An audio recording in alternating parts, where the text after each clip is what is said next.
Happy Coffee and Consciousness. For those of you here locally, yay! All right, so since we're in the cosmic event of Sukkot, right, which if you're unfamiliar with, it's a 7-day process that we go through in these 3 weeks. We have 3 weeks in the month of Libra, where we're setting the pattern for our entire year. How does that work? So just for those of you who are not familiar, the first day of Libra, the cosmic Libra, which was 17 days ago, is the creation of Adam and Eve. Okay? Technically, it was first the creation of the first human being, and then it was split into Adam and Eve. So for me, the fundamental thing to keep in mind is there's only one soul in the entire universe. There was one vessel in the endless world filled with the light of the Creator. That vessel came into physical form as a human being.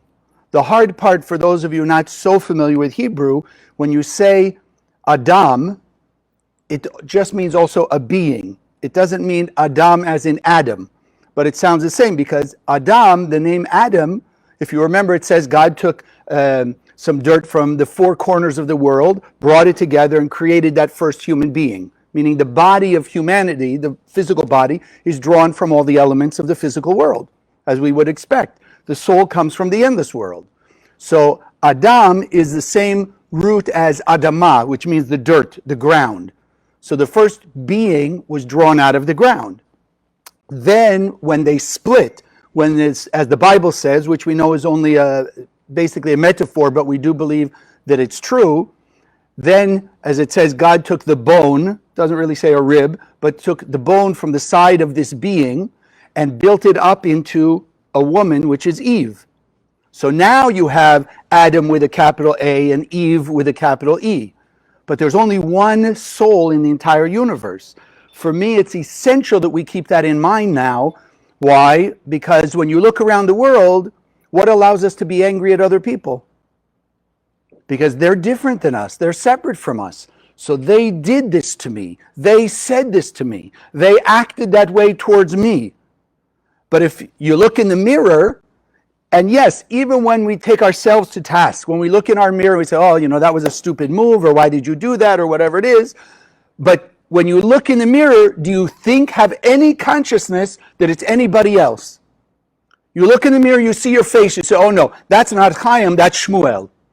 That's George, that's somebody else. No, we don't do that. We're not that caught up in the illusion. You look in the mirror, I look in the mirror, I know what I'm seeing is Chaim, a reflection of Chaim. You look in the mirror, it's a reflection of you. But when we look out in the world, what do we see? Oh no, that's them, right? That's George, that's William, that's Mary, that's Tom, that's this one, whoever it may be. For you and I who are students in the Kabbalah Center, the most important thing we can keep in mind is, no, there's nobody out there but me. Different aspects of me, right? Are you one faceted person? Even like they say, we wear many hats. You wear a friend, child, maybe husband, wife, boyfriend, girlfriend, parent, employer, employee, all those different things. Those are different facets, but of we ourselves. Right? It's me here in the Kabbalah Center, what I do as for my life teaching. It's me when I go out and I'm related with my kids, I'm their father. Right? With my friends, with my colleagues, I have that relationship, but it's still me. Even though people may perceive me a little different, right? My kids don't always look at me as a Kabbalah teacher, right? They look at me as their father. I hope most of the time. You follow? But it's still me. It's still me. So then when we look out at the world, we are just seeing different facets of ourselves. And that's what I wanted to emphasize in this day, this coffee and consciousness, this lesson. Because Sukkot is such a powerful time for us to receive mercy. And that's what I wanted to share with you, is a little more depth about the concept of mercy. Maybe some things that we haven't heard before or haven't experienced. So these 3 weeks where we're setting the pattern, right, because it's the birthday of humanity, and we're all, for 3 weeks, being set in these scales, weighed and measured. The Rav, my teacher, our teacher, used to call it like a day in court. Rosh Hashanah, the day of the birth of humanity, the first day of Libra, is like when you're standing in court and the case is being presented. So all the technology that the Kabbalists gave us is a way to sort of remove some of the case against us that's being presented by that opponent, that Satan energy. Then you have 7 days until Yom Kippur, which is, they call it the Day of Atonement, but it's actually one of the highest days where we can reach a very high spiritual level. The Rav always called it, that's the day the judge comes in with his decision or her decision. Guilty or innocent, or for you and me, it's like the balance. For those 10 days, they've been balancing our good behavior, bad behavior from the year. We have those 10 days to switch from some of our negativity to positivity. Like if you've taken Kabbalah 1, you know darkness doesn't exist. It's light that's hidden, waiting for us to remove the cover and reveal it as light. So those 10 days give us the ability of turning all of our negative behavior through transformational effort to share, to turn it into light. So now when the decision comes, hopefully it's a little more on the innocent, so to speak, or a little less guilty. And then 5 days later, we have this week of mercy, Sukkot, where we sit. Those of you who are here want to go outside and see what it is and maybe sit in it, you're welcome to do that afterwards also. But it's a let's call it a microcosm of whether you want to consider it the Temple of Jerusalem or the tabernacle that was used during the 40 years in the desert. A way to draw the light of the Creator, the Holy Spirit is called the Shekinah, to draw that energy of mercy and kindness and love and compassion. So then we have that opportunity, and I was just listening to some of the classes from Michael Berg the last few years, and he's explaining when we're in the Sukkah, we want to be drawing the ability to do our correction, to do our transformation of the darkness to light, the chaos to order, the negativity to positivity. We have an opportunity to do that with love, because there's 2 ways that people will do their correction. They'll either do it because they've come to learn that there's a consequence to all our behavior, and since people could be a little hesitant, resistant about the negativity, a little in fear of, so there's that one. Right? When you see that there's a cause and effect, and we don't want the bad effect, so we'll make an effort to do the good things. And he explains that will take away or transform our negativity to a little less negative. So a little less consequence. How might people see it? So they get a cold instead of cancer. They have a little fender bender instead of a major accident and physical injury. Things like that. They may, instead of paying back $100,000 because they were doing reactive things with their money, maybe it's only $5,000, things like that. So it will reduce the negativity that will come back. But they call repair, tshuva, it's called in Kabbalistic terms, with love, means a person can perceive the light, that the Creator gave us 100% light in our soul, and it's just waiting for us to reveal it. So it's out of the love of the Creator that we, quote unquote, metaphorically want to please the Creator. And you and I have learned the Creator is not a being, not sitting up there waiting for us to say the right thing so it'll give us blessing. No, the light is always shining. It's up to us to connect to it properly. Like cell phone. If you dial 9 numbers correctly for your friend, for whoever you're calling, but you make one mistake and it's only one number off. Instead of an 8, you dial a 6. Instead of an 8, you dial a 9. Are you going to get the person you want? Will the phone company say, oh, you're so sweet, you paid your bills on time, you're always saying nice things, we'll let you go slide this time and we'll give you the person you want? No, you have to dial all 10 correctly to get the phone that you want. You misdial, you get a wrong number. So the same thing cosmically. If we misdial, we misdial. So the Kabbalists have given us ways to dial. That's why our one book we have is called Dialing God.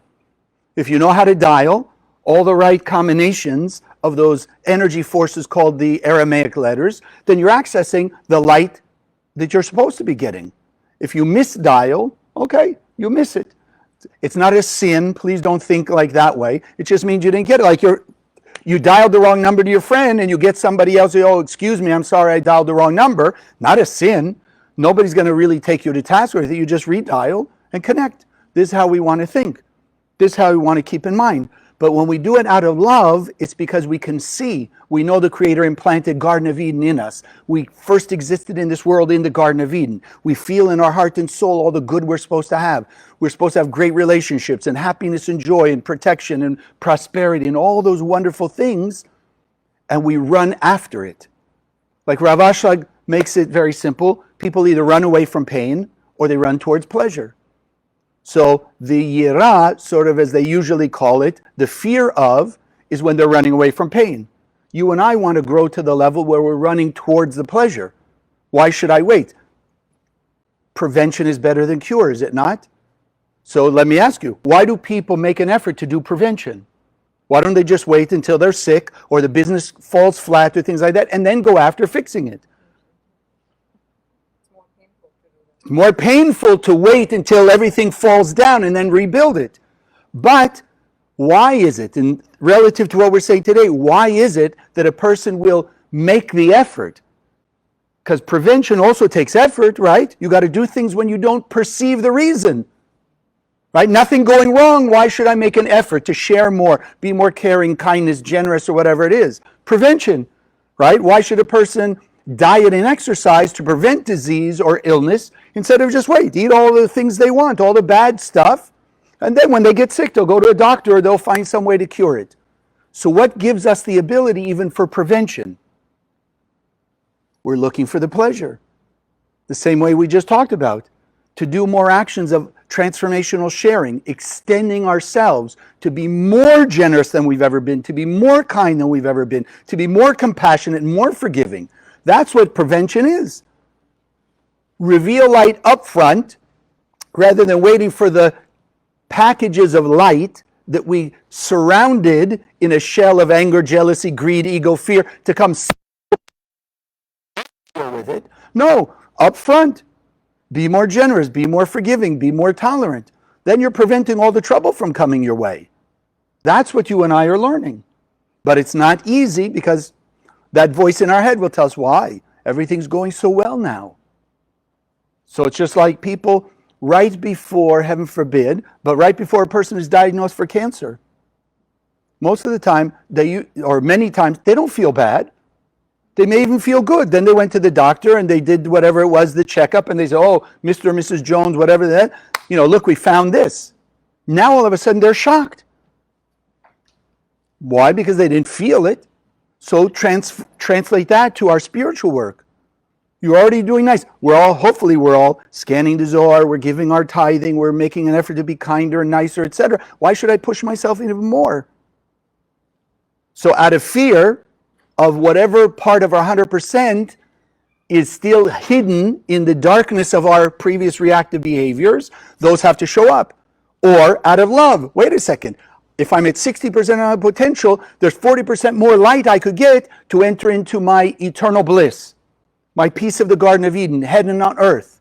And I want to run after that. So that's what you and I are learning.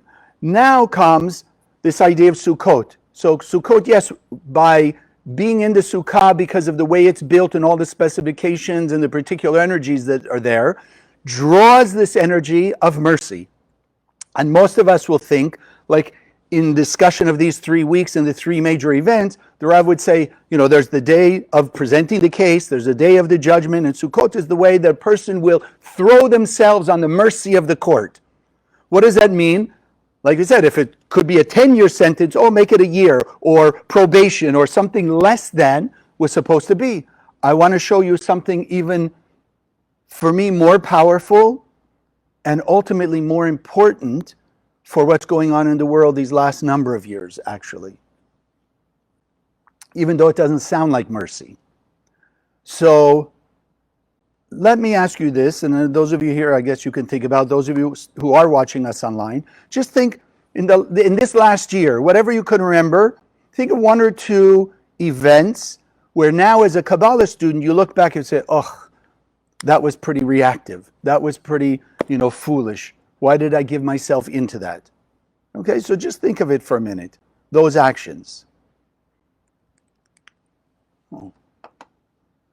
Wow, I guess we got some people who got my message. They're online with us. Yeah. Okay, so think of those things. Now, think theoretically, but heaven forbid it will be that way because we're going to change it. But think theoretically, the action you did, what would have been the effect? Conceptually, what would be the effect? In other words, if a person acted with anger, so what would have to come back as an angry situation in your life that would give you the chance to make up for that? Think of that. How angry you were means somebody or something has to make you at least that angry to be able to correct it, to pay it back. If it was jealousy, or if it was greed, or whatever, ego, whatever it may have been, resentment, judgment, think what was supposed to come back.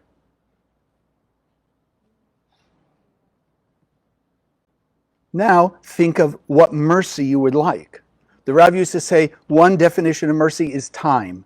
Time to fix it before it gets collected. Like our credit card company, right? They give you whatever it is, 2 weeks or something after the end of the billing cycle. They give you a couple weeks to pay it back, right? That, we could say in a simple way, is the mercy. Instead of on the exact day of that last, the last day of your billing cycle, you owe it. No, they give you a couple weeks to gather or whatever to pay it off. So in that same way, what would be mercy in your mind for that effect that was supposed to come back?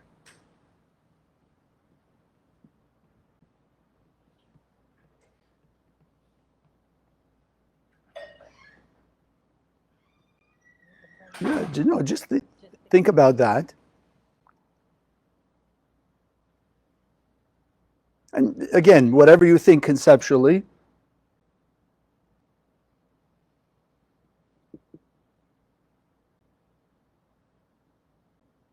Now, ask yourself, and as we say every spiritual Sunday, consciousness is everything. The Rav Karen taught me for 35 years, the Zohar says, consciousness is everything.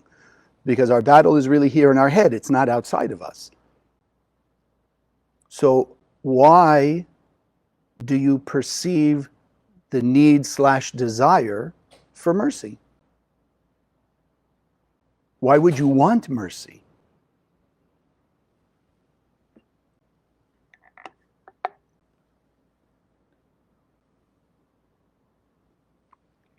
It is coffee and consciousness, so I have to have some coffee because we already got some consciousness.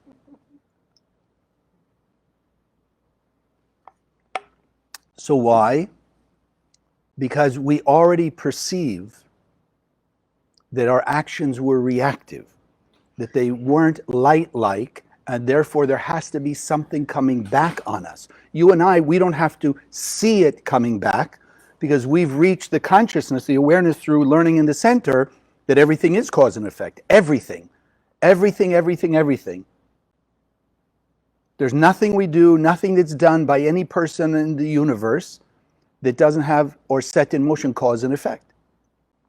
So because we're already perceiving the effect, we want to have mercy because we can already start to almost feel what could be coming back and how uncomfortable, maybe even painful that might be, and we don't want that. Right? So we're willing to do something to awaken mercy. I'm willing to go apologize. I'm willing to be more compassionate. I'm willing to judge people for good instead of bad. I'm willing to go give a donation or, make sure I'm tithing my 10.0%, things like that, instead of a little less because of whatever the reasons are. I'm willing to make that extra effort. Why? Because I've already seen in my mind's eye, here's the way of judgment, that full payment, let's call it, versus the way of mercy, where I put something up front ahead of the collector coming to take it. Now, think about the world out there. Why is it people out in the world, and even you and I to our extent, why are people out there doing all the reactive things, especially major reactive things? If their heart and soul is part of ours, and their soul is filled with 100% light, as we've all learned from Kabbalah 1, why are they doing all those negative things?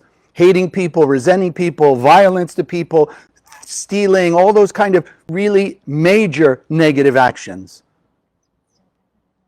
What's that? We still have it We have it, but why are they doing it? They don't understand. They don't, go ahead. The law of Cause and effect. Yes. They don't see that in their past, everything they've ever done came back to them And maybe it came back through the person who screamed at them, cheated them, whatever it may have been. So like we said in the beginning, they're perceiving there's different people out there. They're not seeing the mirror. They're not seeing the fact that they didn't give their tithing, that's why money was stolen from them. They don't perceive that when they judge that person on the outside, on the negative, on the 1%, on the physicality, that's why people judged them and said nasty things about them. They don't see the cause and effect. So they, with the help of their opponent in that head, they're still blaming everyone else because those people are different. It's not them. You and I already perceive it's me, right? I acted reactive, heaven forbid, it's got to come back to me. So let me do something to pay it off early, right? With mercy. So then, what would it be like? Think from that point of view. What would it be like when, what will it be like when those people, what would happen if we could awaken in 8 billion people on the planet, in their own mind's eye, the awareness of cause and effect, where they would see it in their own eyes, that every person on earth is simply a reflection of themselves. The Baal Shem Tov told us that 500 years ago. He said simply, the whole world is just a mirror. It's a reflection of us. So we can hear it in our heads, we can keep it in our brain, but we've unfortunately been habitualized to not believing it. Because look, I look at you, you don't look like me. I look at the people here, you don't look like me. You look at everybody around you, don't look the same. Even identical twins don't really look identical. There's always some kind of difference. So we can get it to an extent, but think about how fast the world would change if we could wake up in 8 billion people what you and I just spoke about. The idea that everything they've ever done brought back all the negativity that happened to them. What do you think they would do at that moment? Moving forward, you think they're going to keep doing the same negative things? No, they're going to change it. Because now they'll look back and they'll see when they hit somebody, they got hit 10 times. When they stole the dollar, they lost $10. But if they forgave somebody, they'd be forgiven 10 times. If they gave tithing and charity, they get 10 times in return. Which you think they'll do? They're not going to do the negative, because except for probably very, very rare cases, I don't think thieves, let's just use that, are stupid. They think they steal a dollar, they gain a dollar. And when they're in those clouds of darkness, they don't see that the $10 that goes away 6 months later was because they stole the dollar. Because they don't see the mirror. So what's the power of the Kabbalah Center? To put a spherical mirror around the planet, so every human being on earth, when they think they're looking at other people and they see somebody else doing that to them, they'll realize it's them.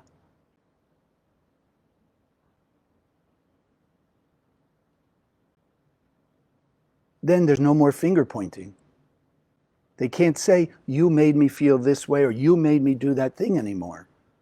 They come to see in their own mind's eye that it's them.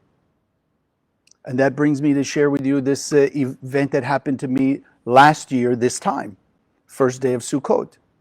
So for at that point, 34 years, I've learned when you're in the Sukkah, you've got to be happy. It's a time of mercy. You shouldn't say negative things, shouldn't create, discord with people, shouldn't leave trash in there. You've got to treat it as if it's the holy temple itself, meaning the most powerful channel, conduit, pipeline to bring light from the endless world, into our lives, and into the lives of 8 billion people.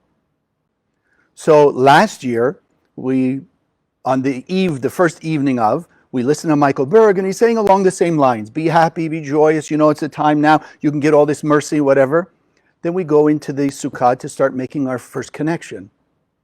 And as we start connecting, what most of you would consider prayer, okay, but we call it connection because it's accessing the light, connecting the light, not praying to an entity or a God or what have you that way. All of a sudden I see, literally in my mind's eye, 360-degree mirror, all the judgment I ever made, in as much as I could see in this lifetime, all the way back, my parents, my siblings, kids at school, teacher, whatever it was, I saw everywhere but I saw it was me. Like I looked at the image, let's say, of my siblings, and even though, let's call it on the outside, I saw it was them, and I was judging them in some way or another, but I could see, I don't know if you would say inside them, but I knew immediately it was me. And I kept turning around, looking. The beauty of being 360 degrees, there was nowhere to escape. If you put mirrors like this, right? So you could say, okay, just make sure, okay. So here you could say, okay, this is me, this is the mirror. So I look in there, it's me. This over here is me. But in between the mirror, that's the other person. So you could still have that opponent, that parasite of opposition, still pointing at them. Okay, this was me, this is me, but that's them. This is me, but that's them. This was 360 degrees. So there was no space. I could see another face. I could see another person. So I'm telling you, what it seemed like an hour, but probably was only a few minutes, I was almost depressed.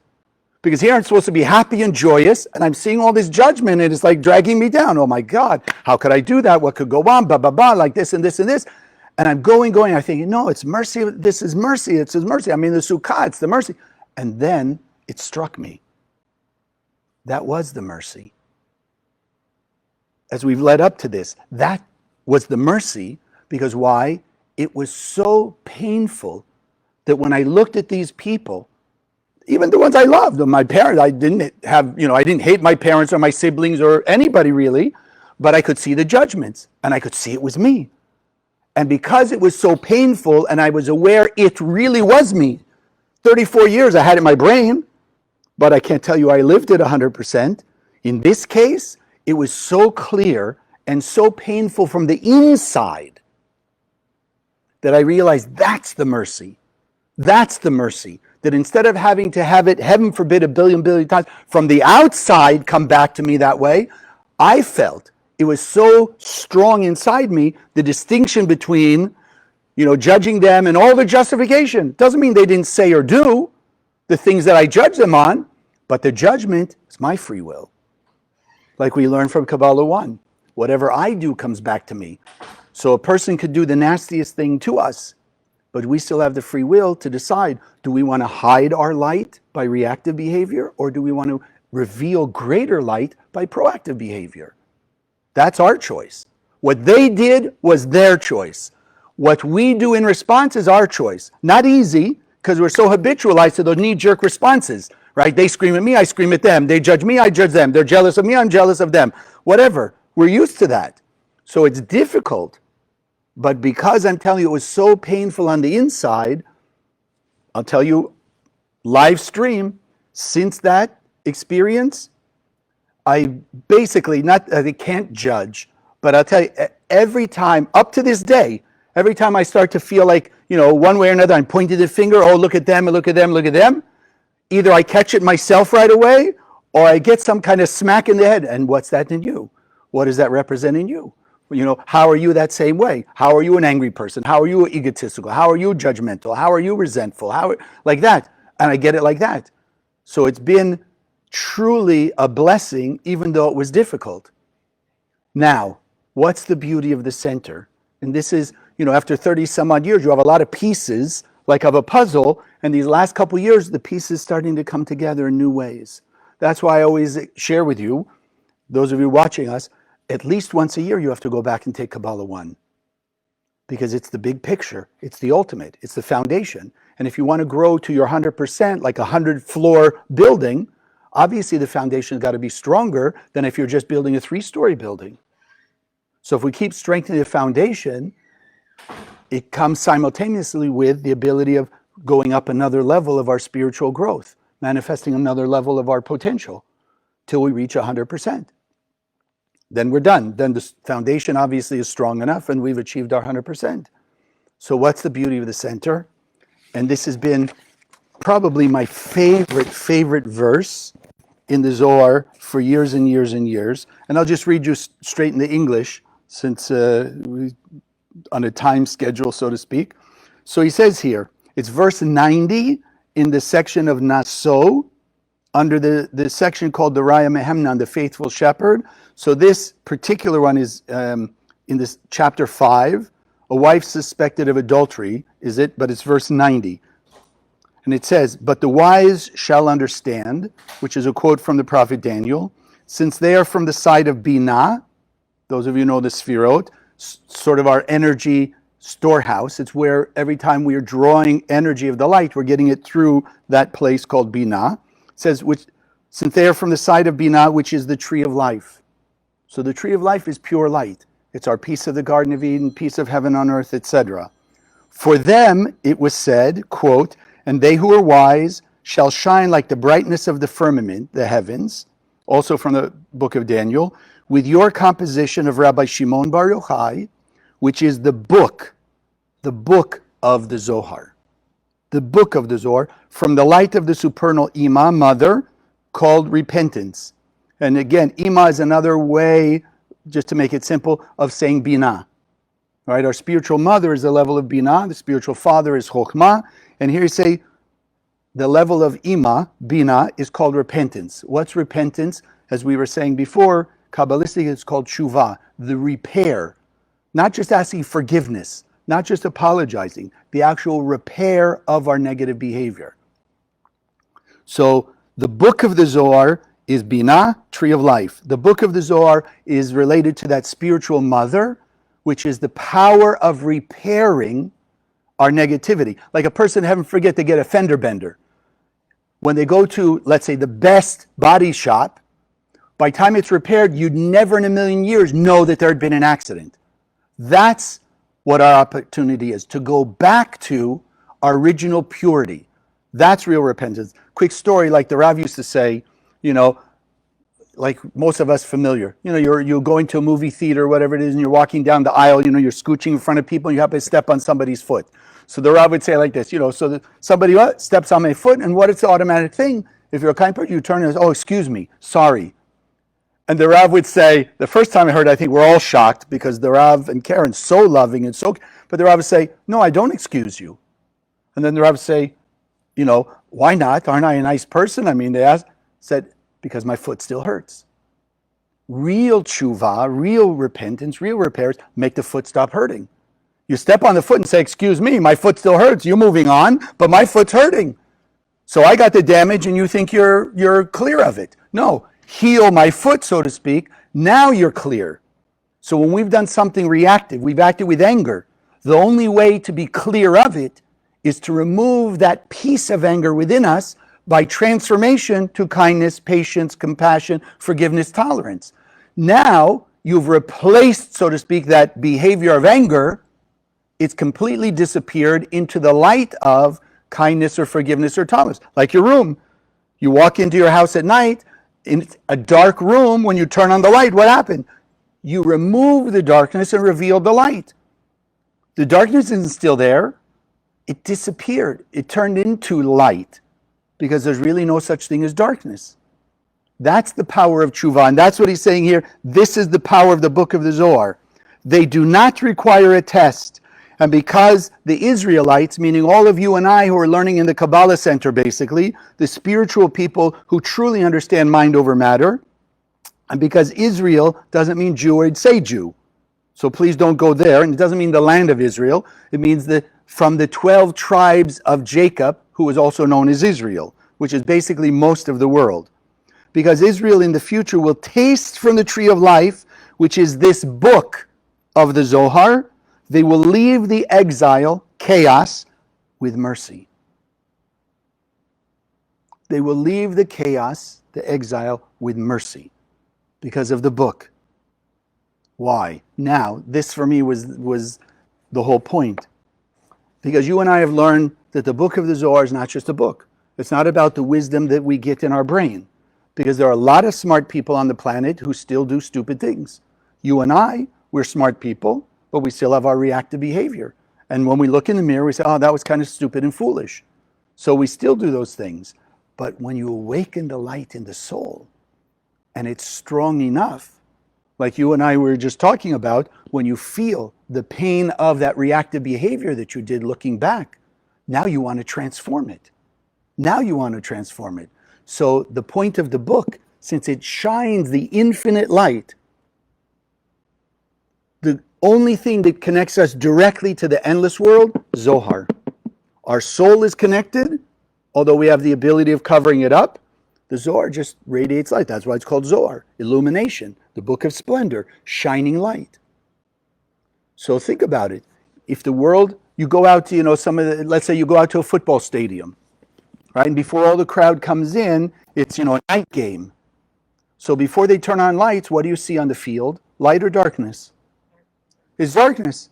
So why don't the groundskeeper, they all come out with a little birthday candle or, a little flashlight, and now they're shining the flashlights on the stadium, on the field for them to play football or baseball, whatever it is.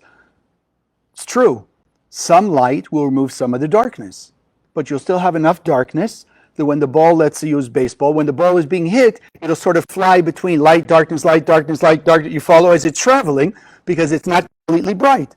But they have stadium lights, and they have enough stadium lights that when they're all turned on, they've made it as if it's daylight.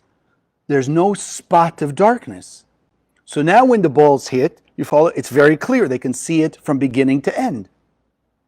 So now, the mission of the center for 100 years technically, and more specifically about 50 some odd years since the Rav took over from Rav Brandwein, his teacher, and then brought Karen into the picture who said, hey, this got to go to the world. The Rav had the connection. Karen's the vessel that said, no, if it's technology of the soul, it goes to every human being on earth without exception. So the point of the center now, the last 50 years, spread the Zohar all over the world. The Rav used to call it a Zohar in every house. Because when the light shines, imagine a stadium light, metaphorically, in your home. Doesn't matter. It could see through your walls. Your whole house would be bright. You get the idea? So now, by spreading the Zohar all around the world, which is the number one mission project of the center, that's supported by, bringing people to this wisdom, take classes. We have the scholarship fund. Why? Because more and more people, their souls being awakened, they want to come learn, and maybe because of whatever their situation is, and especially the last few years with all this pandemic stuff, they can't afford it. So those of us who have, realizing those are my soul, pieces of my light that's still in the darkness, so I'll give to the Zohar, to the scholarship fund, let them come to learn. And then as the Rav and Karen taught us, as they learn Kabbalah like you and I, they come to understand that this is actually shining the endless light. It's not a book. It's literally like, lighthouse, stadium light, whatever you want to call it, it's just shining light. So now you spread enough light around the world, what happens to the clouds of darkness? They disappear. And then like we just experienced or we talked about, when there's no more clouds of darkness in the world, then those people, the thief is going to see that every time they stole, they lost 10 times as much. And when they blame that person for stealing their money, or they blame the stock market for losing money, or whatever, they'll realize it was a reflection of them. It started another cause and effect. Their anger created 10 times the anger back at them. Their judgment or their animosity created 10 times back at them. And then they stole again, and they lost. You follow the cycle that most people in. Remove the clouds of darkness, they'll see, like we just talked about, the mirror's 360 degrees. They'll see everything they've ever done, reflection of them, cause and effect on them. And then they'll see when they give, when they're kind, when they're compassionate and generous, they see 10 times coming back them. That's why it says, leave the exile with mercy. Because the inner pain of realizing when they stole, they lost 10 times. When they were resentful, they were hurt 10 times. When they were violent, they were beat up. All of that, follow? They'll feel the pain of that, like my experience in the Sukkah, and they'll all change. And that's what peace on earth looks like. That's what Messiah consciousness is. When everybody sees cause and effect, and there's no one to blame anymore, then what will they do? Think about it like we said, mercy. Instead of sitting back and say, okay, they see what still hasn't been collected, they're not going to want to sit down and say, okay, let's wait till it all hits them, and then do something about it. They'll want to run up front. Prevention better than cure, as we said. So they'll run to the person that they were judging. I'm so sorry, please forgive me. I didn't mean to judge you, blah, blah, blah, blah, like this. Or they'll go give the money back that they took, or they'll go help, or they'll be kind. You follow? They'll go pay back so that they're paying back pennies on the dollar, let's call it, instead of waiting to be collected and then have to just do the same thing anyway. Be generous, kind, forgiving, tolerant, compassionate, etc. That's the power of what the center's doing. Finish all the chaos before the deadline, before it strikes worse than it is. By awakening people, understand the power of the Zohar, and then use the Zohar and spread the Zohar. Bring more people to learn. Think about it like anything else on earth. The more people you have who would be learning this, the faster the process goes. If we got to do it ourselves, just the students who are here currently, okay, nice. Faster than 100 years ago, but not as fast as we could be with maybe another 10,000 students, another million students, a billion students. If you had a billion students learning Kabbalah 1 out of 8 billion, think of the amount of power, the amount of light that would bring into the world and that transformation. That's it. So it's essentially two-pronged attack on the opponent. Awaken consciousness, bring people, more and more people to come learn, raise the consciousness, all the support and everything we have in the center, and then they'll understand. It's important to get the Zohar out there. And along the way, like we have now, we have the teens and preteens classes, Kabbalah for teens and preteens. Okay, wake them up also. Why should they have to go through maybe some of the terrible things that you and I or some of you may have gone through or you see going on in the teenage years? All the tumult and everything else. No, prevent it. Let them just grow up how to share, how to be kind, how to be compassionate. Wake up the adults. How to, like you and I. Before I came to the center, I can't say I even understood sharing. I thought I was a sharing person until I came to the center. And I realized, no, probably 80% of what I thought was sharing was really my own agenda. What people would think, how to get what I wanted, how to create obligation, whatever it was. Didn't have to be like in a bad way, but sort of the common human way, right? I want everyone to like me, so I just keep saying nice and smiling and da-da-da-da, like, it's not sharing. Sharing is when I'm sharing unconditionally, saying the light thing, doing the light thing, no matter what will come back to me. Because not everybody who you share light with will say, wow, thank you so much. A lot of people come to you, who do you think you are? You think you're better than me, blah, blah, blah. You know, they'll give you some guff in return. Why? Part of it is because you awaken their inner sense of their negativity. And so instead of changing themselves, it's always easier to point the finger. Right? Some people will wake up and say, thank you for, pointing it at me. I'll tell you a quick story and, okay, I'll give you. So years and years and years ago, as Kabbalah, the center was being publicized around the world because we had a lot of Hollywood people coming at one point. And there was this one very powerful, not actor, but the people behind the scenes, so to speak. So this guy was brought by some of the other people to meet the Rav the very first time. And if you knew the Rav would say whatever message the Rav got from his teachers, from the angels, from whoever they were, he just said it.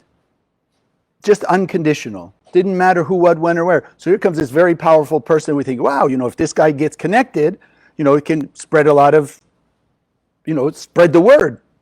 So he comes to the Rav and shakes the Rav's hand, and the Rav looked at him and said, is it true what they say about you? That you're the biggest liar in Hollywood?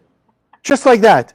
And the guy, was shocked, number one, and obviously got a little offended and left. The next day, though, he called the Rav and says, it is true. Because when the Rav and Karen say things like that, they're not saying it out of criticism. They're reaching into the heart of the person, and like we just said, wake up the inner pain, in his case, of being a liar. Because obviously he was a liar, but somehow he was able to justify it for all the right reasons, and he didn't feel the pain of it.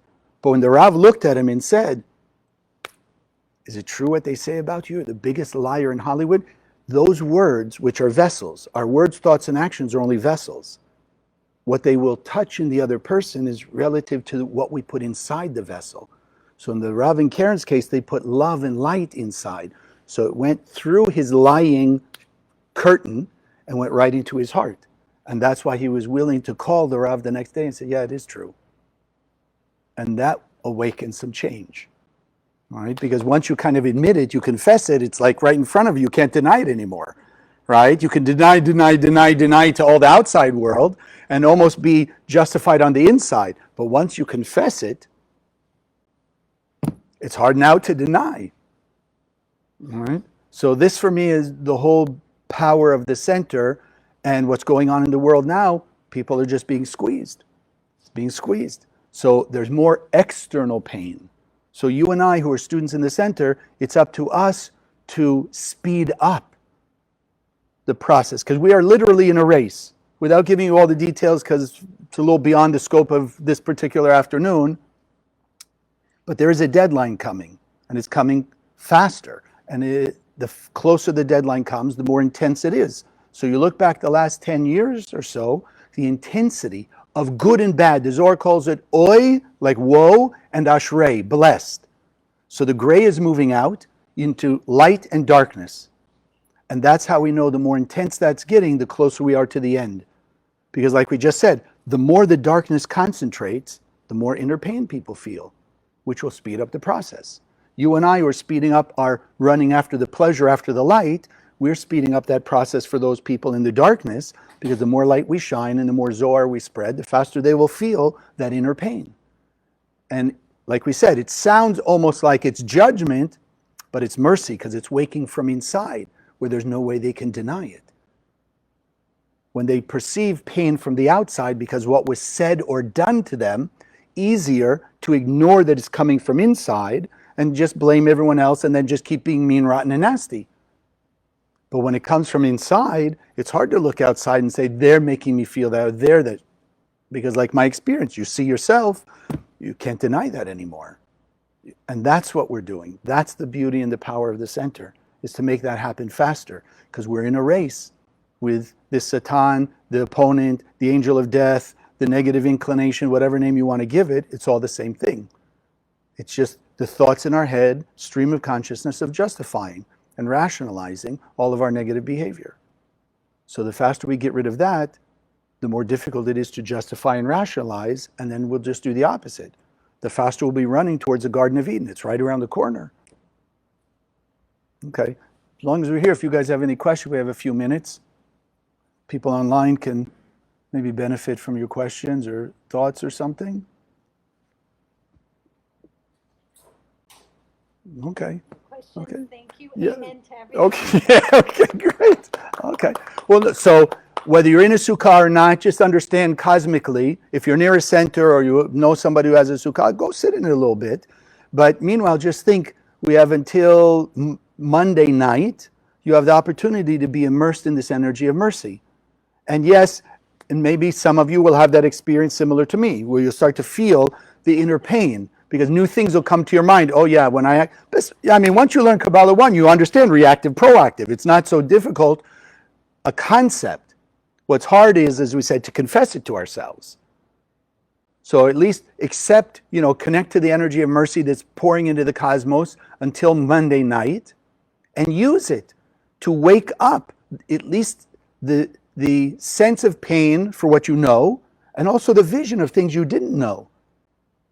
Because there's still a lot of things in our lives that are hiding behind those curtains of darkness that we don't realize was us. So ask. So expect some of it will be that shocking awareness of some of the things we've done that we forgot about.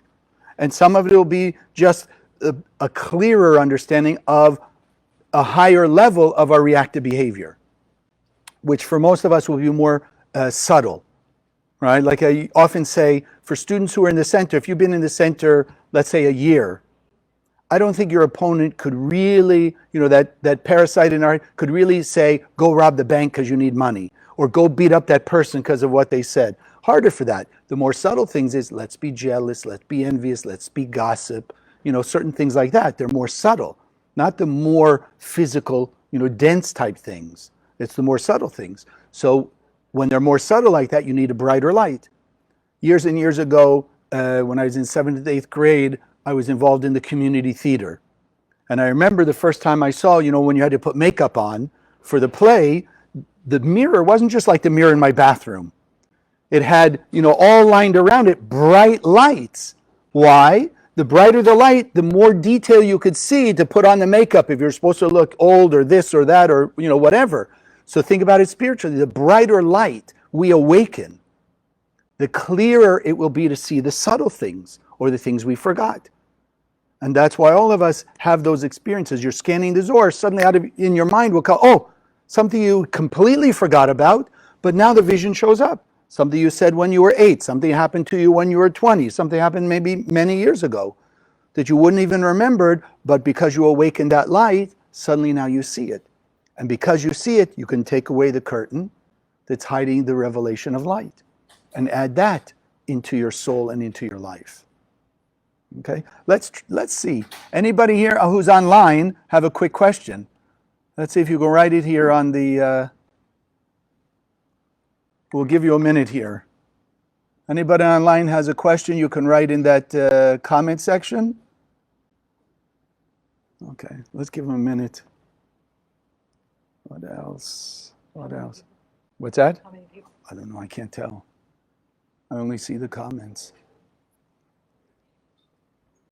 Can I ask you a question? Sure. So when you reflect on your own negativity in the past, and it causes all this pain and suffering, but you have no way to repair it, what do you do? Okay, so just to those online will hear, what is being asked is, as you're doing your scanning or you're doing this work and you become aware of negative things you've done in the past. I'm not quite sure in which way you mean, but there's no way to repair it. No such thing. No such thing. Remember, the endless world is still here. So perfection exists all around us. The thing is, our curtains have blocked it. So I'm not sure in particular what you mean. Usually people say either somebody I don't know or somebody's left the world. I did something, whatever. In my case, my mom and dad, they're no longer in the physical world. So if suddenly I wake up and remember something that I may have done in a negative way towards them, which I did. I think I've shared it on a couple spiritual Sundays. My parents were divorced. I was away in college. I lived in the dorms. And that first year I was in the dorms, my parents were divorced and my father moved into a new house, which was in the city I grew up in, in the same place where my mother was living, the same city. And me, just as a, no conscious thought of it, I went to my mom's house and I took some of the furniture from my bedroom there to take to my dad's house. Rather than buy new furniture, I wasn't really living in either place per se, but I come and visit my mom, I come visit my dad. But I took some of the furniture out, I put it in at that point I had a van. I took it into my dad's house. That was it. Fast forward, maybe 20 years. And in one of my meditations as a teacher in the center, I meditated and suddenly I remember when I went to go take that, I had no thought in my mind. Again, not in a bad way. I love my mother, I love my dad. I had no consciousness because their divorce was very acrimonious. I didn't have the sensitivity to think about what my mother was thinking when I came to her house to take, my furniture, but out of her house to take to my dad's house. And so by that time, she was already out of the world many, many years. So people would say, the opponent tell you, well, how can you repair? I couldn't go to my mom, but remember, that experience was my side. Like I told you with the mirror, it wasn't so much about my mom. It was my insensitivity. Like you didn't have any clue that it might be bothering Yeah, you or exactly, something, like you exactly. didn't act a certain way. Or No, something that- I wasn't aware, I wasn't conscious enough to notice even if she did. Maybe she did. But for me, it was just like almost a logical thing. You go and you take an extra piece of furniture, you take it over to the other house. Right? You understand? Not a bad way. I wasn't saying, I'm getting my mom or anything like that. But years later, as I've been telling you, as the light grew stronger, it was more detail. I could see that I hadn't thought about her side of it.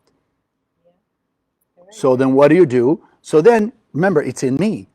And even though she's gone many years, where is that Chaim who did that act? Right inside me. There's nobody outside of, even all our past lives are sitting here inside of us, which is why we have the thoughts and actions and our abilities and inabilities, right now, because we're accumulation. So I had to go within, back to that Chaim, and that Chaim I had to help wake him up, and I had to have him apologize to his mother, because he's the one, in essence, was insensitive. You follow? So he had to apologize, forgive his mother for whatever she may have thrown back. And that's how you cleared up. There is nothing. That's why I said, the book of the Zohar, what I read you, The book of the Zohar is the power to repair anything and everything, because perfection already exists. And the beauty of it is, even as that Chaim, back then the teenager, was sending light to his mother, forgiveness and apology, so wherever she was, because I believe in reincarnation, a lot of people do, so when she left the world, she went through a process, she's back in the world.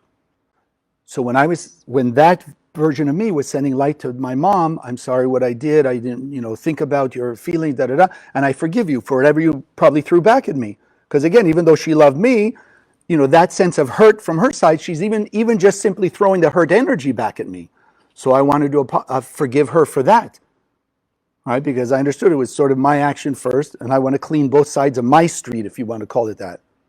So by sending her light wherever she is, wherever she was at that point, I was sending her soul light. So if at that point she was, 25 years old, let's say, that 25-year-old woman was suddenly having a spiritual awakening and maybe became aware of something that she needed, or some guidance or some clarity, or some, as we call it, that flash of intuition. And that's how you make up for it. But everything can be made up for, because what's the original state? Imperfection or perfection? So then that's why we can get back to perfection. If things started empty or imperfect, then we'd never be able to make it perfect. But the Creator is only perfect, created us perfect. Our job is revealing our perfection, not creating perfection, revealing it. So all these awarenesses and all these actions are ways of removing the cover. Like the story goes with Michelangelo. Michelangelo never, ever, ever created a sculpture. He saw a piece of rock, and whatever his ability was, he saw inside that rock the statue that was there. And all he did, by his own admission, was take away the rock that didn't belong. You understand? He didn't create the statue, he revealed the statue. So similar to us, we've got these veils and these curtains around us. Our job is to see the perfection in us and then take away the stuff that's not. The anger, the jealousy, the greed, the insecurity, the guilt and shame, all of that. That's what we're learning in the center. Not creating perfection, revealing it. So every one of those people out there that you don't like, that you have any kind of animosity or friction towards, they're also perfect beings of light. Our job is to, by removing our blockages, which means sending them light, we're also helping them to take away some of theirs. Whether it's because they suddenly have the awakening, or like we've been saying, wake up the pain inside them of their negative behavior that they did towards us, so they'll stop it. Otherwise, you and I may say, I left them, I'm no longer seeing them, so they can't hurt me anymore. Yeah, but if we didn't do what we are capable to do to take away their negative behavior, then part of us is cause for and a participant in whatever negative behavior they do on other people. What do they call that in legal terms? The, what's it called? No. When somebody, like the driver of the car, he didn't rob the bank, but he drove. It's called, Aiding and abetting. like aiding and abetting, but there's another word. Complicit? Yes, accomplice, right? So we're also an accomplice to the negative behavior they're doing to other people. Because we had the opportunity to take away some of it. You follow? Everything we do comes back to us. So that's why it's not only valuable for us to send light to people when we're triggered, but it's also helping do what we can do to take away some of the root of their negative behavior so that they're doing less towards other people, and therefore we're also getting more light because we caused that nasty person to do less nastiness. Whereas, heaven forbid, the other way, I don't even want to say it, but you get the idea, right? It works both ways. It works both ways. Beautiful. Okay. Those of you online, thank you for joining. I'm sorry, like I said, it was just a sort of an instant revelation a couple hours ago. I thought, you know what, why not stream this on Spiritual Sunday Facebook? Because I haven't been able to be live with you these last couple weeks, so at least we try this. Thank you all. It was. Yeah, Thank no, you it's so much, okay. Chaim. Thank you. Yay. Thank you all who are online. Wonderful week. Keep bringing mercy to the world. Good for you, good for everybody. Okay. Thank you for joining us. If you liked what you saw, subscribe to this channel that you'll be notified when we post new videos. Share the video with your friends, they can also benefit. And check out the website, www.kabbalah.com. That's Kabbalah. ALAH, for hundreds of articles and classes. Wish you an amazing day, and God bless.